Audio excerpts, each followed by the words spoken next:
Hello, welcome, and congratulations for arriving at Session 3, being aware of your present environment. In Session 1, we learned how to direct our passion. In Session 2, we dug a little deeper into our why, and we discovered that the stronger your why is, the easier it is to do your how, or how to do it, to strategize. In this session, we are going to talk about being aware of our present environment. Now I have a question for you. Have you ever been uncomfortable in a situation? Specifically in a room, at an event, something in your life where you just wanted to leave the room, right? But other people there, they were having a blast, they were having a ball. You know, this could happen in a family get-together around the holidays, and you gravitate, I've been there too, you gravitate towards one family member and spend time with them, a cousin, a nephew, a niece, a brother, sister, and you kind of avoid over here the aunt or the uncle that's always like, bah humbug, you know? Why do we do that? Because we gravitate from pain to pleasure. We don't want to embrace pain. Yes, we'll get through it, but there's something in the environment, the physical environment, that you don't like. On the other hand, let's take seasonal, something outside. Now, do you know of anybody who loves the wintertime? Maybe it's you. Do you know somebody that doesn't love the wintertime, that they'd rather spend the summer in Maui, okay, or in California rather than Alaska or the Upper Peninsula where it's cold in Michigan? Everybody has a different preference, correct? And yet, you are in the same environment. Strange. Not really, because environments are physical. It is a physical place, whether it be outside or inside. And then there's the atmosphere. Now, like I said, the atmosphere is very particular according to the character that you would play, or you, the actor.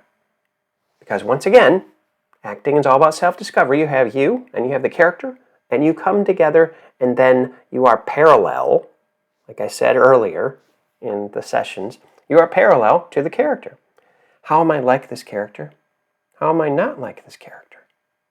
So in this session, we will go over many things and break things down so you can be comfortable and confident at auditions. So you can understand where a character is coming from and how to relate to them even more intimately. So without further ado, let's dive in. So in order to keep this session light, airy, and fun, give me a kiss. No, I didn't mean that. I meant K-I-S-S. Keep it simple, silly. I don't know what you're thinking. Okay, environment versus atmosphere. Environment. The natural world as a whole, or in particular geographical areas, especially as affected by human activity. Human activity. Actors are human. Environments are affected by people. If a tree falls in the forest and no one's around to hear it, does it make a noise?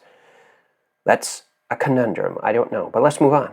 There are 5 different environments in the world: spiritual, physical, psychological, emotional, and financial. Now let's adhere to the physical world, shall we, when we talk about this? Spiritual. Say, for instance, the environment is a church. That is a spiritual place. When I was in Law and Order, I was a background artist, and they had me duck down because there was a gunshot. It was so much fun. But I was in a spiritual environment. Therefore, I sat different, and I conducted myself different than I would be in a regular place. There's an influence there. And then there is a physical environment. Now you might say, David, everything is a physical environment. You just said that a minute ago. I know I did. So what I'm going to say is this. You are physical. You have a physical body. And wherever you are in a physical place, you are physically there. When you are in a physical environment, you have space around you. You have a presence around you, because that is your actual atmosphere. We're going to go into that a little bit later. Psychological or mental. Say, for instance, you were at a school, you were at a university, some place of learning. Even now, wherever you're at watching me and listening to me and learning from me, there is a psychological activity going on in your mind. Maybe you're taking notes, which I hope you are. Emotional. Now, I put the letter E and the little hyphen there, emotional, because emotion is energy in motion. Energy in motion. Have you ever been to a concert? Have you ever been to a play or some activity that was charged, electrified in the physical environment? You could just feel the synergy, feel the energy going from the stage to you to the stage, or a speaker. Yeah, you know what I'm talking about. But that's a physical environment. You're experiencing something within a physical environment that's emotional, or psychological, or possibly physical, or spiritual. And then number 5 is financial. Have you ever went to a bank? There are many scenes. Butch Cassidy and the Sundance Kid. That's an old movie, but it's an excellent movie. It's Robert Redford and Paul Newman. And they rob banks. They go around and they rob banks. Well, that's a physical place, but it's also a financial institution. Okay? So, have you ever went to a bank? Silly question. Have you ever went to a bank and you conduct yourself differently? You physically move differently. You stand differently. It's a place of business. Therefore, it affects you psychologically and emotionally, correct? So those are the 5 environments that both an actor and the role or the character that you play experience. Now, before we move on, let's talk more about environments. It's always good after you learn something to actually apply it. Okay, that way it gets into your mind, gets into you, and you have more confidence of approaching the subject matter. In the movie The Revenant, 2015 with Leonardo DiCaprio, Leonardo played a role that was a true story. Now, in this movie, I recently watched an interview with Leonardo DiCaprio, and I just want to read this to you because I want you to understand the depth of acting. Acting is not acting. Acting is real life. It is acting real in imaginary circumstances.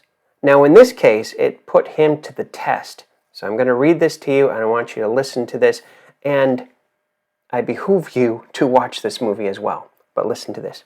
The truth is, we all knew what we were signing up for. When you do a film that is in the depths of the wilderness and far-off locations in sub-zero temperatures, it's going to cause a lot of difficulty as far as the actual production is concerned. Everyone knew, including the director, the cast, and the crew, what we were signing up for. Especially doing a film that is shot in all natural light, with real elements, with changing weather patterns. The landscape would constantly change, one way in the morning, and then something completely different the next day.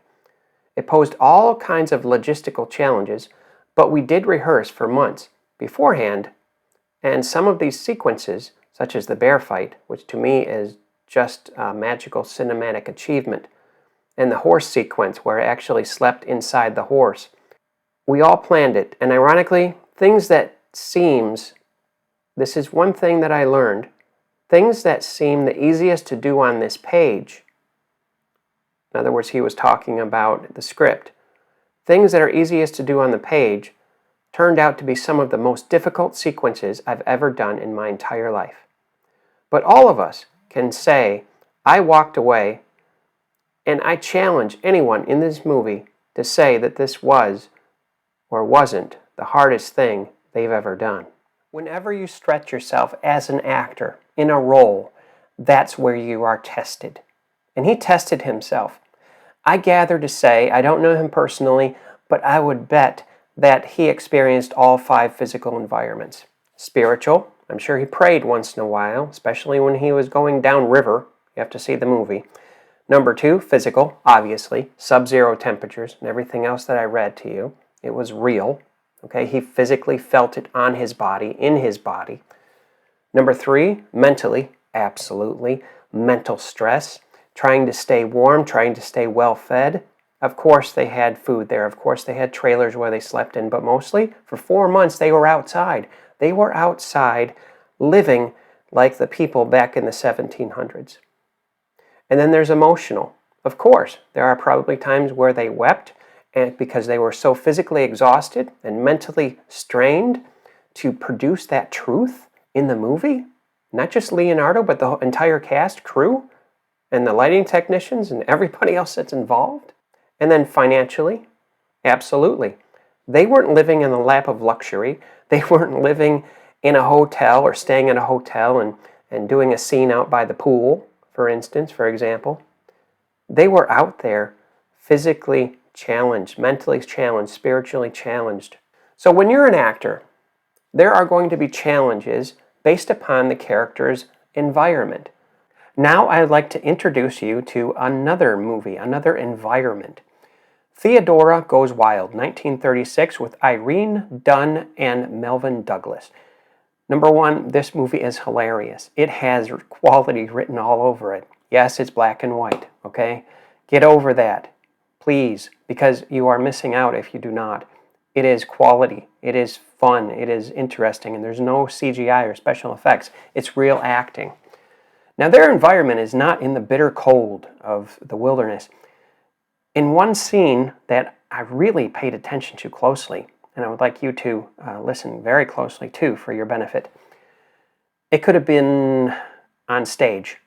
It was in a movie, but it could have been very easily on stage. The scene, the environment, was a bachelor apartment. So Irene Dunne was a little tipsy. Her character was a little tipsy, so she followed this gentleman home that she was dancing with. She very trepidatiously entered the apartment, and she was nervous because, of course, she's the woman and she doesn't want to be taken advantage of. She didn't really know this person at the time. So she walks in, and if you see one of the pictures up there where she's standing there, like with her hand over here, she's turning on a light, notice her tight lip, okay? Her tight lip. She's nervous, all right, like this. And then the second one next to it, he's leaning over, and her lip is still tight. And he is very obtrusive. He's in her face, basically, because, well, he likes her a lot. The third one, he's very suave and sophisticated, and she's looking over nervously, if you notice that. And in the last scene that I selected for you, she is running out of the apartment because he is getting too handy-feely, okay, on her. And she is yelling out, "Don't you touch me! Don't you touch me! You're a bad man!" Things like that. It was hilarious, okay? It was very decently done and well done. Now, I want to point out something.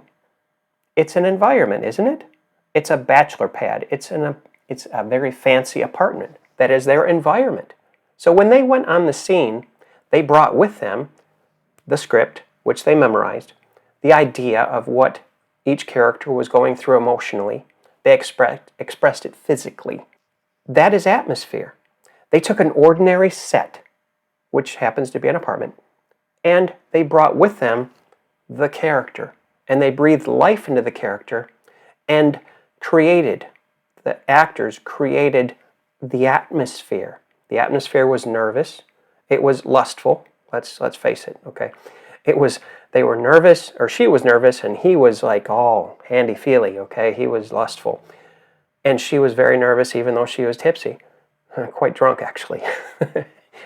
But she got out of there. But the point I'm getting at is this is another example of how an actor would take their imagination coupled with the script and change the environment with the atmosphere, what the character is going through. So how does this relate to you? Have you ever been to an audition or in a rehearsal at a play or on a film, and you had to bring with you the character, whether you knew that character, like an audition, they're fresh, and you had to figure out, what does this character want? How am I like this character? And how am I not like this character? It's all about atmosphere. You can turn any environment, consciously speaking, you can turn any environment into an atmosphere of terror, an atmosphere of comedy, an atmosphere that is very primal, like in The Revenant. So what I want you to do right now, I would like you to pause me and make a list of your favorite films. These are a few of mine. Make a list of your favorite films, and I want you to analyze them. Yes, watch them for enjoyment. But more importantly, I want you to pick out scenes of a certain environment that your character, your favorite character, supporting character, whoever it is going through. What kind of emotion? What kind of five senses are they using? There are five senses, as you know. There's sight, smell, sound, touch, and taste. Okay? So I want you to analyze, and because this is what actors do. We do detective work, okay? Then you can figure out how they manipulated their environment to be conducive or agreeable with the script, which is the crux. It's the life of the character is in the words. Remember I said this session would be about words? It is. It's all about words. Because when you take the words that the character says in the scene, in the environment, and you understand them, where they're coming from, what their motivation is, what their objective is, what their heart's desire is, what kind of results they want, desired results, then you can breathe your own life and create an atmosphere conducive to that scene.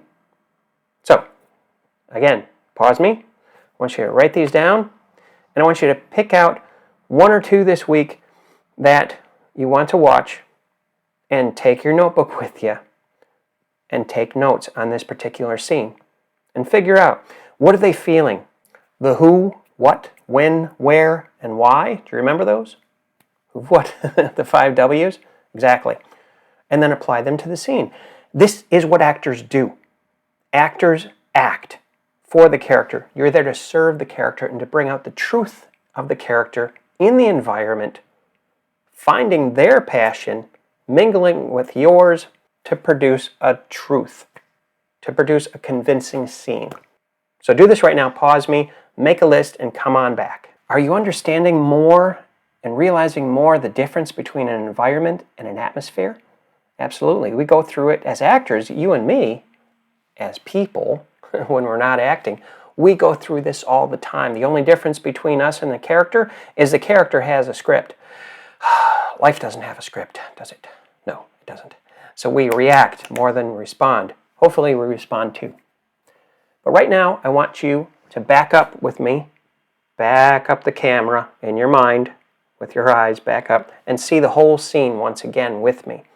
There are 5 environments actors work in: theater, film, recording studio, on location, sort of like The Revenant, and in your own home studio.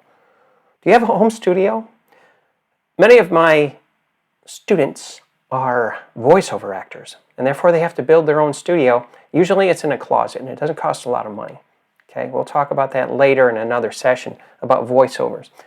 But right now, I want you just to realize that these are where you're going to be working as a great actor and getting paid for doing what you do. Now let's move forward a little bit with our camera of the mind and go into the environments that we just discussed. How are acting atmospheres created? Well, there's the script, which are words. There's the supporting cast. There's the director. There's the lighting. There's sound, the camera and crew, and of course, God bless them, assistant directors, which tell you where to go, when to go, and why to stay there. This is your support team to support the character that you're playing in the environment that creates the atmosphere. Now I want you to move in with your mental camera a little bit closer and see the 3 parts of understanding your character. They are words. Words create life. Words create everything in humanity. Okay, in this case, it's a script, so you create the character with the words and understanding the script. The environment we talked about, that's a physical space, and the atmosphere is created by your support team, which we just went over, and by you and how you relate to the character, how you are like the character or not like the character. Make sure you're taking notes. Are you taking notes? Now let's go for the extreme close-up. Okay? You and your character. I made this acronym up. I love acronyms. I teach acronyms. You probably know that by now. Stop. Stop. 'Cause I really love you. Stop. No. Study the script. Study the script. Why do you study the script? Because the life of the character is in the script. And the more you know the script, the more you know the environment and how to handle the atmosphere and create the atmosphere, working with your support team. Take time and observe. This would be, as you're studying the script, it happens kind of the same, in the same moment, actually. So you study the script. You study a scene, for example, like you're doing with your favorite movies, right? Good. And you take time and you observe. You observe the environment. You observe, for example, you are playing an elderly person, okay, that has a limp and walks with a cane. So you say to yourself, okay, now, would she be more comfortable, he or she, sitting in the rocking chair over on the left side of the stage or the couch? Chances are maybe a rocker has more of a stability issue, okay, than a couch, okay? Younger people don't understand this. Older people do. So you take time to observe the set, is what I'm saying. You take time to observe how far away the cup of coffee is from the rocking chair. This is just one example, something you can observe in your favorite movies. How far is it from the couch to the door? Okay, I'm very, very basic here, but what I'm saying is observe, take the time to reflect and observe your surroundings. Therefore, you can create the atmosphere and the environment. O stands for opportunity. What does that mean, David? Well, what is an opportunity? An opportunity is an open door. For instance, for example, if you're going to an audition, okay, if you're going to an audition and you have the script, take time to observe how. Get there 15 minutes earlier than your set time at least. Don't get there too early, otherwise you look too anxious, and that's not good because you're creating an atmosphere in the environment of a confident but excited actor, correct? Who wants that part. If you're late, that's not good. I'm telling you what, that's not good. Plan ahead, okay, the day before to create your own opportunity. That's what you do. You create, as an actor, you're an entrepreneur. You create your own opportunity by studying the script and observing your surroundings. Now, say for example, you have the script, but you haven't seen the set yet. You haven't seen the studio. You haven't seen the film set, the scene that is set up physically in your environment. Watch the play. Watch the movie. Do anything that you can do to get a sneak peek at your environment. That way you can assess and observe and be more prepared for the opportunity. Because success is when preparation meets opportunity. Okay? So you're always preparing right in the middle. Always. Don't worry about the success. The opportunity will come and you'll have success if you prepare. P is for play. You gotta play. Okay? You've got to play. Why do you think they call it a stage play? Because it's a place where you play. Remember when you were a kid on the playground? You played, right? Why? Did you have to get it done like an adult? No. I don't care what age you are, male or female, you're still a child at heart. Acting is all about digging deep, stopping, studying your script, observing your surroundings, so you can have opportunities and just play. Before we end this session, I want to give you something to really think about, to really embrace. And I wrote these down, so I want you to listen, okay? You are first with me, but I'm reading this because I want really you to get this message. Get it in your heart and your mind, and of course in your body, because acting is all about movement. When you're aware of your present environment, the atmosphere can just happen like you were a child. And your parents, for example, are reading a book, and you are between sleep and awake and asleep. And they happen to be reading Jungle Book with wild animals and all sorts of sounds. And yet you're snug in your bed, aren't you? Of course you are. But the atmosphere, through the words that they're reading to you, you're thinking, my room is a jungle. There's a snake and a lion and a bear and all those other critters and animals that are in the Jungle Book. And I am Mowgli. Your why has to become strong enough to carry your how through. We've said that before in the previous session. So how consolidated, how focused are you on getting your desired result, directing your passion, finding your true why, so you can have the how, so you can be aware of your environment, create the atmosphere, and do what you love to do. I want you to feel this. I want you to understand this, what I'm trying to tell you. And I know you are. I know that you have the capabilities because you've come this far. You've taken the 30-day challenge. You've taken the module number 2. And we're continuing on. We're moving on. But I want you to remember what I just said. When you imagine something strongly enough, then you make it real. When you imagine something strongly enough, you make it real. For example, 2000, the year 2000, Castaway with Tom Hanks. You either loved that movie or you fell asleep. I love that movie. He was on a desert island. He was deserted on a desert island. And yet you knew that he had cameras, obviously, the illusion. Of course, there were cameras, there were casting directors, there were people there to help him through this craft called acting. And yet his responsibility was to create an atmosphere within the environment on a desert island that he was all alone. He was more than alone. He was stranded, unable to leave the island. And what kind of friend did he have? He imagined a ball called Wilson, right? Okay, so he had if you haven't seen the movie, see it. He had the ball, and that was to keep his sanity. He's an actor. He's a very good actor. Remember I said practice makes permanent? It's because he has focused his direction. He has focused his passion on acting. And this is why he's successful. Because he's prepared for decades. And he's made many movies in order to make the imaginary real. So with that, I'm going to end. You can feel free to watch this video again. It's all on demand, as much as you want. Make sure you always have your notebook handy. And with that, I'll see you in the next session. Congratulations on completing session 3, being aware of your present environment. Session 4 is changing your FBS to your BS, faulty belief system. There is a difference between the two. I'll see you in the next session.